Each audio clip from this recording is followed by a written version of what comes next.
If you're ready to upgrade your brain, learn anything faster, and unlock your exceptional life, you want to become Limitless by Jim Kwik. What a book, man. Holy cow. Talk about a prequel to any learning journey. It's learning how to learn. Yeah, that's what I got out of it. And he stole my idea, man. Which one? I wrote Superhero Self because of I believe anyone can recover from anything and recreate themselves into anything they want using algorithms. And he has a very similar formula for success: purpose, energy, and small, simple steps. That's I think that's everything. Like just that mindset that you can become limitless, that you have way more ability and potential than you think. Yeah. Learning how to learn was a huge one. And then I think that goes into the main takeaway I took away from the whole book, which is going to set me on for, I don't know how long I'm going to be fueled by this book, but that your brain is a muscle, not a hard drive. So if you learn how to learn, you make the most out of what you learn, like comprehension-wise, retention-wise, but also you get sharper. You can keep improving your memory and recall. It's amazing. If you just break it down, if you want to get your $20 worth of this book, you can read the chapter alone just on reading faster. Yeah, that speed was reading. So much. Increase your speed 100%, 50%. That means you can read twice as many books in the same amount of time, or 3 in the time it used to take 1. The ability to learn how to learn is the seed in the ground to the great plant of transformation. I mean, whatever going to come out of the ground will only be fueled by the ability to learn, because everything else is secondary to learning, with one exception: the mindset of what you think you're capable of. There's a lot of great takeaways from this book, but the one takeaway that I think that walked with me the most was the ability to learn how to learn. And the mindset around you can learn anything. Like there's nothing you can't learn. Yeah. If you do small, simple steps, right? Yeah, and it's incredible that fact alone, with like your body, with anything you learn, you just try it and you get better at it. That's just an amazing fact as a human. And then the fact that you can do it with your brain and how your abilities are to learn, you can learn better and faster. It's really crazy. Yeah, the beginning of my book, Superhero Self, it talks about the amazing piece of equipment that you own 100% of, which is your mind and your brain, this limitless capacity to do things and to try things. And you think about what a brain's capable of doing, all the things you're processing at any given time. The battery lasts 24 hours. You can relate, you can adjust. You're not a machine. You're like a superhuman. And that's what he talks about. It's a superhero. Because he was into X-Men as a kid. Funny how life becomes reality. He ended up being in the training the X-Men on set, right? So cool. He was in the X-Men jet, flying up to the set for a month to train the actors. How cool is that? If you're a kid, you want to be in superheroes. But the whole journey of in the very beginning of the book, he talks about how he went on a journey. And I went on a journey, and everyone's on a journey, and everybody wants their journey to end the same exact way. You want it to end as a substantial, meaningful conclusion to your life, because he had a brain injury, and he was always labeled his journey as he fell a couple different times, actually twice at least, and he had brain injury. So the teachers would label him the kid with the broken brain, meaning that he couldn't learn as quickly. And he didn't do things well, and he was labeled, and they made fun of him and bullied and whatnot. But then he learned the algorithms to learn. He learned how to overcome that. He created his own hero's journey from Joseph Campbell's book.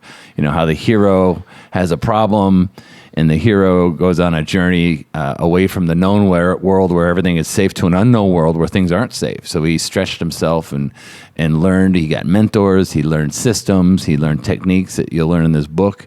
And he had a transformation. He had an epiphany. And his epiphany was that he can train the brain. Like he's a trainer to the brain. That's what he does now. One thing I love from that story that he talked about is something that we talk about with Kintsugi a lot, how your scars become the stars of what you do. But what he said is like a lot of times when you have hardship like that, he had the broken brain, it forced him to develop this mindset, because he talks a lot about mindset. That's one of the 3 M's, I believe. Right. And the mindset is everything with the limiting beliefs. And if you have a rough go, like he had the problem with his head injuries, those force you to have that mindset. And now it's definitely unlocked so much of his life. But some people don't have that push to make them, they have to try to develop that mindset. And it's just interesting to think that any hardship you have might be forcing you to get a mindset that'll unlimit you. Yeah, I mean, he has the 3 M's, he calls it, which is his algorithm for transformation. Because if you're not where you want to be, it'll come down to a flaw in one or more of the M's. One in mindset, who you think you are and what you're capable of, like the mindset of your journey. And then the motivation, which is your why, okay? And then the method, the technologies, the algorithms. That's how I say it. Yeah. Like, what are the steps? Like, small, simple steps, yes, but what they are. He tells you exactly how to read quicker, how to remember things better. Just if you can just do those 2 things and nothing else you get out of this book, you've gotten a lifetime worth of knowledge out of it. If you can remember more and faster, you become a superhero.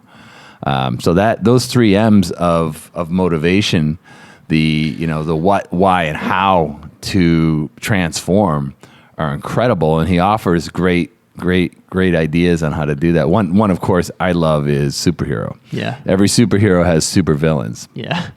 Right. We all have our kryptonite, and my kryptonite was the places, the people, and the persona that I had in my own brain. Like I had triple kryptonite.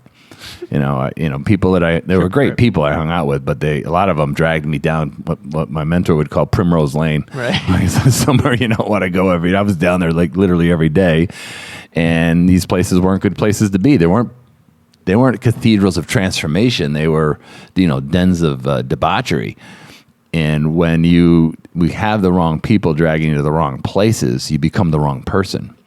So the superhero has supervillains, and everybody's got that, in the form of toxins. And he talks about specifically, and I'm identifying with this is a potential supervillain for me, is technology.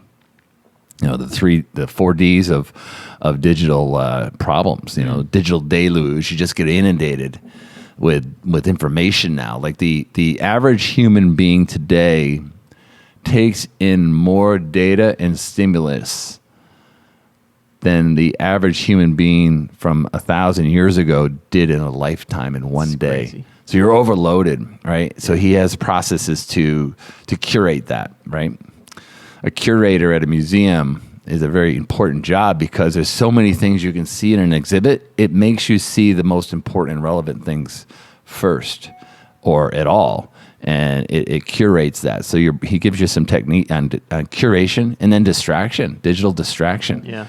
Like, I just heard a beep go off of my stupid computer here because I didn't mute it. Like, what the hell is that? Distracted me from my thought. Yeah. Beeps and buzzes. He has that and in the book, too. Tings. He talks about that. Turn it off. Yeah. Like, turn that shit off, man. And if that goes off again, beep, beep, it's always some stupid thing, and it distracts you from where you want to be. And dementia, digital dementia. Like you talked about the brain, how important it is to use it. That's yours. I won't steal your thunder. No. Because you were excited about that. Which one was that? Using the brain as a muscle. Oh, yeah. So instead of what do you call it? Instead of like a hard drive. Where Right. Yeah, because it feels like that you store information you have a certain amount you can handle. But one thing I love is throughout the book, there's like so many different hacks he uses and here's one that you reminded me of. He says, peak different moods for learning. Because when you're in like a good state, like right now, if you have a scent or a sound that reminds you of a good time, you remember it so easily, like a vacation or an event. So if you try to reverse engineer that when you're about to learn something that's important to you, whether it's like a class you're taking or a lecture you're giving, if you try to get yourself in a good mood before doing it, it'll help you recall that better. And I thought that was just such an interesting way of thinking of it, and something you could do instantly. Oh, totally. In fact, you see that. Remember that post I did? What was your greatest childhood memory? Yes. I think that was the biggest post I've ever got. Yeah. A vacation, wasn't it? Well, Yeah, what was your greatest childhood memory from vacation? physiology, like learning in mindset is also a part of physiology. Like how are you, is your state ready? In fact, he has the, how to learn faster. I don't think it's an acronym, right? Like, He's got, I wrote down so many acronyms, I can't remember. Faster is, and this is great because I'll look 'em I've up. actually teach this. This guy and I have a very similar book, by the way. F stands for forget what distracts you, right? Get rid of those. Forget your limitations. A stands for act on the information and active notes. And he says, don't highlight everything. Just take active handwritten notes, work better. And state is the energy that you have as you're learning. That's why teachers, one thing they did have right is they had you like sit up straight, pay attention, have your physiology and peak state learning. Tony talks a lot about this. Yeah. And then learn like you're going to teach it to somebody else. All right. If you have any pride whatsoever, you'll be ready to teach what you've learned, or if you're learning it like you're going to teach it, you'll learn it a lot better so you don't get embarrassed. And enter. E stands for enter. Enter it into your calendar. People schedule foot massages and pedicures and time with their friends. They don't schedule their transformation. Like if transformation is important to you, you need to put time in your schedule. Like, and that's E, and R is review. Review and reflect with a friend. Like, talk about it. Talk about what you learn. That's why I do this show. I do this show for a lot of reasons. First of all, I want to mentor 1 million people. That's a word that's come into my mind. The most frequently asked question I ever get is, will you mentor me? And clearly I can't mentor everybody personally, but I want to create a platform to mentor 1 million people. People that don't have the means to be mentored, people that don't have the resources to be mentored, people that don't have the time to be mentored, people that don't have the technology to be mentored. We try to reach people in a lot of different places. But that's all about how you can transform. You learn from others that have done it. That's where I want to be. And then just to finish the loop on the D's, he talks about depression, digital depression. This comparison culture that we're in right now that you instantly attach, and I catch myself doing it.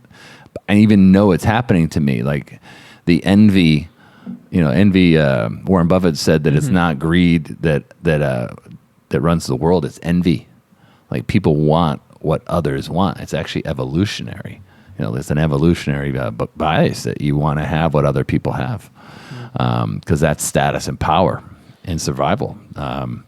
So digital depression, as you're looking at things that you don't have and others have, you connect with, it doesn't put you in a good place. So my coaching would be aware of this supervillain of technology. Yeah. And other, of course, people, places, and your persona, which the Greeks talk about that word. It's a word for actor. It was a persona, which was a mask. That's what persona means. It's who you are in your shell. A lot of times that's not very good. Yeah. One acronym that he used that I loved is JOMO. Instead of FOMO, where the fear of missing out, he had the joy of missing out. Oh, JOMO. Yeah. So instead of like worrying if you're going to miss out, you get the joy of it because you're doing what's best for your brain, doing what's best for your goals. And I love that so much.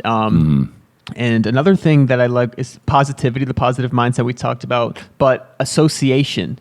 When it comes to memory, when it comes to learning, when it comes to reading, associating things with what you already know or how you're going to use it. Even when you learn someone's name, you associate it with something about them, or you say it and you try to say it over and over again. Just that association in all these different areas help your brain connect and learn. That's just such a simple thing to do, but it really helps. Oh yeah.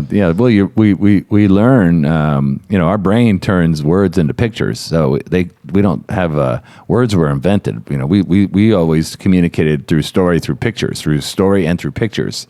So if you can turn things that you hear into stories and pictures, like you'll be able to flip through the pictures a lot easier than remembering words and sequences. And there's a whole thing on that. What I learned from this book took me a lot longer to read than usually, because I connected with the concept of the Pomodoro technique. Yes. Have you ever read a book or crammed in something and you knew it maybe for a little bit? Do you know you forget about 50% within a couple hours? You forget like 90% the next day. And it's the law of primacy and recency. You remember the beginning and the end. You remember the bookends, but you don't remember the middle. And the Pomodoro technique is genius because what you do is you set the clock for 20 minutes and you learn for 20 minutes.